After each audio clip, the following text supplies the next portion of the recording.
السلام علیکم ناظرین، امید کرتا ہوں آپ تمام لوگ خیر و عافیت سے ہوں گے۔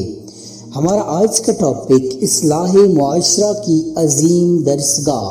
یہ ایک تاریخی حقیقت ہے کہ مسجد اسلام کی عظیم درسگاہ ہے جو سماجی اصلاح اور شہری فلاح کے مقصد سے قائم کردہ تنظیموں، کمیٹیوں اور سوسائٹیوں سے ہزارہ درجے برتر اور بہتر ہے۔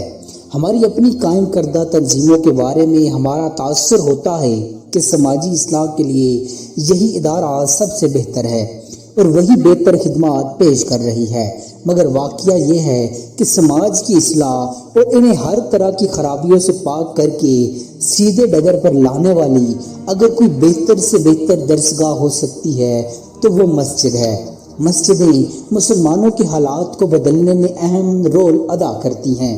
مسجدیں مسلمانوں کو شقاوت و بدبختی سے نکال کر سعادت و خوش بختی کی دہلیز پر پہنچا دیتی ہیں، تنگی و اضطراب اور بے چینی سے نکال کر خوشحالی اور چین و سکون کی فضا میں پہنچا دیتی ہیں۔ مساجد کی حاضری سے مسلمانوں کے دل نرم اور صاف و شفاف ہو جاتے ہیں۔ ان کے دلوں پر اگر گناہوں اور معصیتوں کا زنگ چڑھا ہوتا ہے تو اسے صاف کر کے اسے مانجھ دیتے ہیں۔ یہاں اللہ کی رحمتیں برستی ہیں اور یہاں موجود فرشتے ان پر اپنے پروں سے سایہ کرتے ہیں۔ مسجدیں مسلمانوں کی تربیت کی بہترین جگہ ہیں۔ یہاں مسلمانوں کو اخوت و بھائی چارگی اور مساوات و برابری کا درس دیا جاتا ہے۔ سارے مسلمان ایک جگہ جمع ہوتے ہیں، ایک صف میں کھڑے ہوتے ہیں اور ایک امام کے پیچھے نماز ادا کرتے ہیں۔ یہاں مالک و خادم، مالدار و نادار، غنی و فقیر، عالم و جاہل، پیر و مرشد اور مرید و عام انسان، حاکم و محکوم، بادشاہ و گدا کے درمیان کوئی فرق نہیں ہوتا، بلکہ سب کے سب اللہ کے سامنے اسی طرح برابر ہوتے ہیں جس طرح قبرستان میں سب برابر ہوتے ہیں۔ ان میں کسی کو کسی کے اوپر کوئی برتری نہیں ہوتی۔ ہاں، اسلام میں برتری کی وجہ صرف اور صرف تقوی و پرہیزگاری ہے جس کا تعلق قلب سے ہے اور اس کا اظہار اعضاء و جواہرات سے عبادت و معاملات میں ہوتا ہے۔ یہ مسجدیں ہمیں سبق دیتی ہیں کہ ہم اپنے سماج اور اپنے ملک و شہر میں برابری کے ساتھ رہیں، ایک دوسرے سے متحد اور جڑے رہیں، کوئی ایک دوسرے پر زیادتی نہ کرے اور نہ ہی حسب و نسب، جاہ و منصب اور عہدہ و عمل کی بنیاد پر برتری جتائے۔ ہم اگر معاشرے کی اصلاح کرنا چاہتے ہیں تو سب سے پہلے مساجد کے رول کو واپس لانا ہوگا۔ یہ مسجدیں معاشرے کے افراد کی روحانی تربیت کرتی ہیں، بندوں کو اللہ سے جوڑتی ہیں، انہیں اللہ کے رنگ میں رنگتی ہیں، اور اللہ کے رنگ میں رنگنے سے بہتر اور کیا ہو سکتا ہے۔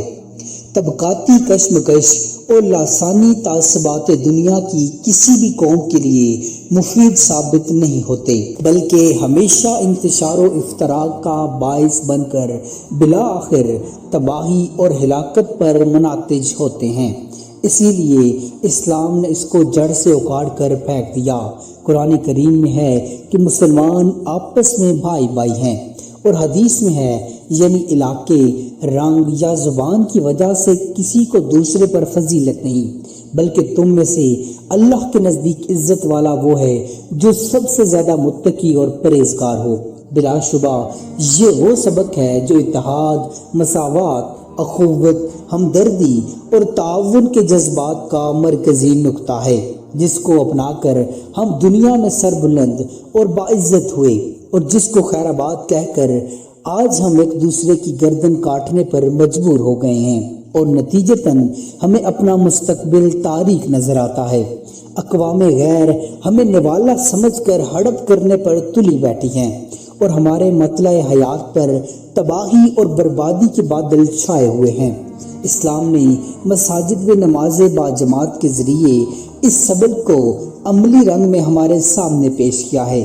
تمام مسلمان، امیر ہوں یا غریب، سفید فام ہو یا سیاہ فام، حاکم ہو یا محکوم، تاجر ہو یا مزدور، دراز قد صحیح الجسم ہو یا پست قد اپاہج اور معذور، بینا ہو یا نابینا، کم سن ہو یا عمر رسیدہ، پنجابی ہو یا سندھی، بلوچی اور پٹھان، اذان سننے کے بعد سبھی مسجد میں آ جاتے ہیں اور وضو کر کے ایک دوسرے کے شانہ بشانہ ملاتے ہیں۔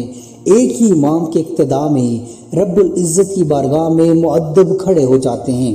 ان سب کا مقصد ایک، ان کے خیالات میں یکجہتی اور ہم آہنگی پائی جاتی ہے جو اخوت کا سنگ بنیاد ہے۔ ہر روز دن میں 5 مرتبہ انہیں یہی عمل دہرانا پڑتا ہے اور رشتہ اخوت و اتحاد مضبوط سے مضبوط تر ہوتا چلا جاتا ہے۔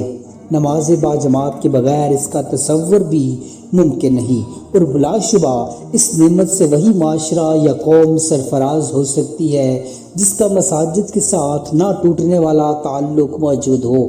سیاسی نقطہ نگاہ سے بھی مسجد کو ایک نمایاں اور منفرد حیثیت حاصل ہے۔ قرون اولیٰ میں مسلمان مساجد میں صرف نماز ہی کے لیے اکٹھے نہیں ہوتے تھے، بلکہ ان کے لیے تمام اجتماعی، معاشرتی اور سیاسی مسائل کے حل کے لیے صلاح و مشورے اور فیصلے وغیرہ بھی مساجد ہی میں ہوتے تھے۔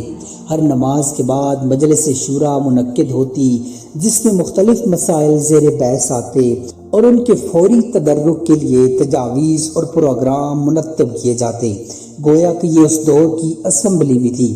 اسی طرح باہر سے جو وفود اور سفراء وغیرہ آتے، ان سے ملاقات و مذاکرات بھی مسجد ہی میں ہوتے، اور اگر کہیں لشکر کشی کا ارادہ ہوتا تو اس کے لیے بھی تجاویز مسجد ہی میں پاس کی جاتی تھی۔ یہاں تک کہ مسجد نبوی میں تو لوگ فنون حرب کی مشق بھی کیا کرتے تھے، جبکہ حضرت عائشہ فرماتی ہے کہ مسجد نبوی میں حبش کے لوگ گتکا کھیلتے اور حضور صلی اللہ علیہ وآلہ وسلم کی اوٹ میں بیٹھ کر انہیں دیکھا کرتی تھی۔ دور نبوی میں اس کے بعد خلافت راشدہ کے زمانے میں مساجد کو عدالت کی حیثیت حاصل رہی، مقدمات کے یہی فیصلے ہوتے اور مجرموں کی سزائیں وغیرہ بھی یہی تجویز دی جاتی تھی۔ لہٰذا مساجد میں اجتماعی عبادات، جمعہ اور تراویح وغیرہ کی پابندی نہیں لگانی چاہیے، اور مسلمانوں کو اس مشکل گھڑی میں اللہ تعالیٰ کے سامنے جھک کر اپنے گناہوں سے توبہ طائب ہونا چاہیے۔ یہ بات بالکل ٹھیک ہے کہ موجودہ زمانے میں بھی کچھ عرصہ قبل تک مسجد کو مکتب کی حیثیت حاصل رہی، لیکن بالآخر لوگوں نے اس دینی مشعلے کو کاروبار بنا لیا۔ چند نفیس پرستوں اور ہوس کے بندوں نے مخلص لوگوں کو بھی بدنام کر کے رکھ دیا، اور نتیجتاً آج لوگ مساجد میں قائم مدارس کے نام سے بھی دور بھاگنے لگے ہیں۔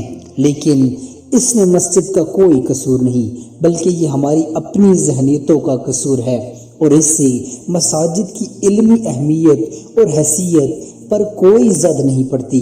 خلوص نیتی سے اگر کام کیا جائے تو آج بھی قرون اولیٰ کے مسلمانوں کی یاد تازہ ہو سکتی ہے، اور ان علمی سرچشموں سے اپنی پیاس بجھا کر اپنی عظمت اور رفعت کو بحال کیا جا سکتا ہے۔